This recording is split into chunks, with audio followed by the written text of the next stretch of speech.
try to help each other out and move into more, because the words of Christ were very, they were deeply inspiring to our founding fathers and generations after that, and we shouldn't lose that. We need to maintain it. Well, I think at the least that if you go to public school, you should have one day off to maybe go to a school of your religion and learn about your religion one day a week. Well, I remember, going back to the horse and buggy days, because I think I am older than anybody here. Okay, I remember in elementary school, either Tuesday or Wednesday used to be, those were the religion days when kids were pulled out of school and they went to church and they prepared for confirmation or they learned what they had to learn. And as a Jew, I used to go to Hebrew school 3 afternoons a week. And then on Sunday was always the day for history, and I loved history. I can't say that I was too thrilled with learning Hebrew, but I was very proficient at it. But I always loved history, okay? But it was separate from public education, okay? When I came home, I just about had enough time to drop my books and then go to Hebrew school for another hour and a half, okay? But it was separate from the public education that we received. But I also remember sitting in assembly in high school, and they used to have Bible readings, which was fine with me. It was generally from the King James Version, and there was no mention of any one particular God. They would basically just mention Lord, okay? And if you wanted to bow your head, you could bow your head, all right? And then the Supreme Court came down with their decision of a separation of church and state, and then the Madeline Murphy case where, she had it ruled unconstitutional to do any Bible reading in school. I think, and that's when the upsurge in ecumenical Christianity came about, because that's when people started to say, well, society's going downhill because we can't even talk about the Bible in school anymore. And the Bible used to be, even back during the time of our founding fathers, it was a big part of education. I don't know, I'm just throwing it out there. Well, that's why I said we need to move away from stated schoolism. And if you want to send your kid to, I tell people, if you have a child in public school or the stated school systems, get them out, educate them yourself, or go to church, or ask them help, or do whatever. But they're not doing you no favor, especially in the inner city school systems. Half of them don't even graduate high school. It's a shame what's happening in our education system. But basically, I know what you said, because it was in third, it's like when I went to third grade, after first and second grade, I had the Bible on my desk. In third grade, they took it out in '63. And it was kind of like, well, this kind of felt comfortable, because, even though I was raised Catholic, it's just like, it was something I noticed and remembered as a child.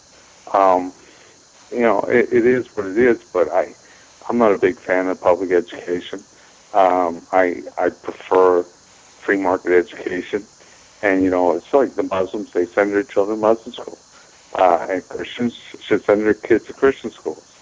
And atheists should send their kids to atheist schools. But there shouldn't be one public school system coming out and say, oh, kids must learn this way, especially Common Core. Common Core is really, all about control over the minds. It's like the Pink Floyd's, leave those kids alone, man. It's just like, we need to educate them. Well, the community and the believers, or whatever. Even if you're a Jew, you want to raise your Jewish children in a Jewish religion, that's fine. If you want to raise your child in a Christian religion, that's fine. You want to raise it in a Muslim religion, that's fine. But secular humanism, that's not a really good religion. And there's not very good morals there. And, unfortunately, you can see it in the inner cities, because that's where the people that really are pushed on that, educational platform, and they have no morals. Unfortunately, in the inner cities, it's not schools. It's just a place to keep the kids in line. Institutions, yeah, Yeah, just exactly. Well, It teaches them how to go to jail. I remember. Well, we're from New York, and back in the day, we used to get snows like I remember as a kid, and storms, and I remember Mayor Giuliani getting on the horn, or Mayor Koch even, back in the 70s, and I was teaching at the time, and they would say, for all of you people, who have to get to work, don't worry, schools will be open, there'll be somebody there to watch your children. Not to teach your children, but there'll be somebody there to watch your children so you could go to work. Okay? Exactly. And I hate to tell you what they used to do. Okay? I always used to manage to make it in on those days. And they would combine classes because while they had teachers, they never had enough kids because still, some classes had 5 kids, some classes had 8. So they'd combine 3 classes and give it to a teacher who maybe knew some of the kids and maybe they didn't. Now, I don't have to tell you, it's virtually impossible to teach any kind of a lesson with kids you don't know, you're not sure what they're doing. All right, so basically what it became busy work. You'd give them work, that you could at least show that you're trying to teach them something, but it became busy work, just so the parents knew that the kids were safe for 6 hours and 20 minutes a day. And of course, the unfortunate thing now in the society in which we live is that parents send their kids to school for 6 hours and 20 minutes, and you don't know if your kids are going to be safe. Between Columbine and Newtown, Sandy Hook, it's just, you don't know what could happen anymore. But unfortunately, that could happen in any school, including religious schools. No, you don't hear this about in religious schools. You don't, but I'm saying it could happen. I'm not saying it does. Well, and I could be growing hair on the top of my head, but that's not going to happen either. Oh, that's for sure. I mean, the truth be told, usually if you find it anywhere, you find it, as Ed would point out, in public schools, public education. Chad, you with us? Nice thing, but it's an unfortunate thing. A lot of children have to suffer through it. We the people should be looking towards our communities and helping out. But it's a hard thing to do. It is. Yeah. Hey, Chad. I'm sorry, Chad. You've got 4 kids. I'm sorry to interrupt. Chad, you have 4 kids, right? Yes. Did they go to public school? No. They're homeschooled. They're homeschooled. I remember okay. Chad saying that a long time ago. Yeah. No, that's a beautiful thing. Then when you homeschool, you have a good chance of and there's a lot of charter schools out there now, and there's a lot of internet schools going on, cyber schools. So that we're moving into a more of a freestyle education, and which is good. And and it's up to the Christians if they want to bring more children into the Christian education. It's up to the Jews to bring more children into the Jewish education. The Muslims are bringing their children in the Muslim education. But what the United States really is planning on right now, it's not so much the United States, but the federal government and Common Core, they're secular humanists. And that's why people are in uproar against Common Core. Ed, I think... I'm used to that, but it's going to happen a lot more. They don't need to be there. They don't need to be there. When you talk about... neither does the Department of Education. The Department of Education should go. And I don't know if we're going to get it to go, but it should go. Well, I think Ed, Common Core is going the way of the dodo bird. It's persona non grata right now. In fact, out here in New York, Every year, the kids are tested in reading and math in fourth grade, in eighth grade, and the new thing now is that the kids can opt out of taking the test. Okay, which was not a choice even back when I was a student. You had to take the test. Everything was geared toward the test. And, many kids just, the parents rebelled and they said, hey, my kid is not a good test taker. And why should everything be based on one exam? And also they would base 25% of the teacher evaluation was how your students did on these standardized exams. And if you had a class where the kids struggled with the standardized exams, that could jeopardize your rating at the end of the year as a teacher. Yeah,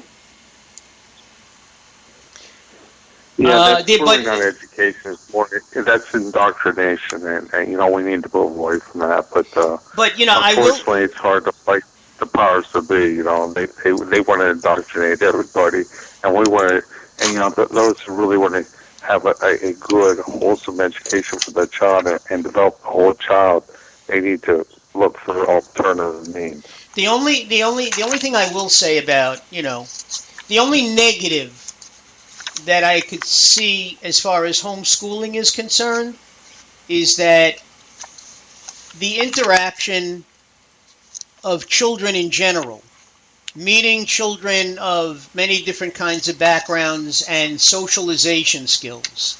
Okay? I know that parents, and I'm talking to two parents now who basically are in favor of homeschooling, and they have or they did homeschool their children. You get a hold of the curriculum and you get a hold of the textbooks, which the schools have to provide for you.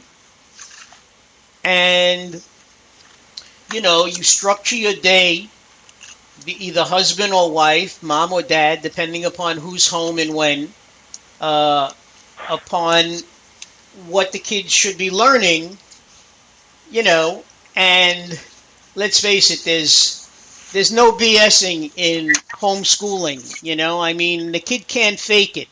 Either you do the lessons and you learn things and then you have a meaningful exchange with your mom or dad or your siblings, but you certainly can't fake it, all right? But the only thing that I see is the socialization skills being at a loss and learning from mingling with different kids, okay?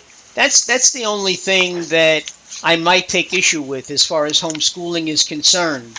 I know that Chad does it primarily for religious reasons. In the South, in the Deep South, I know home learning was done because you get those parents who just didn't want integration in their schools.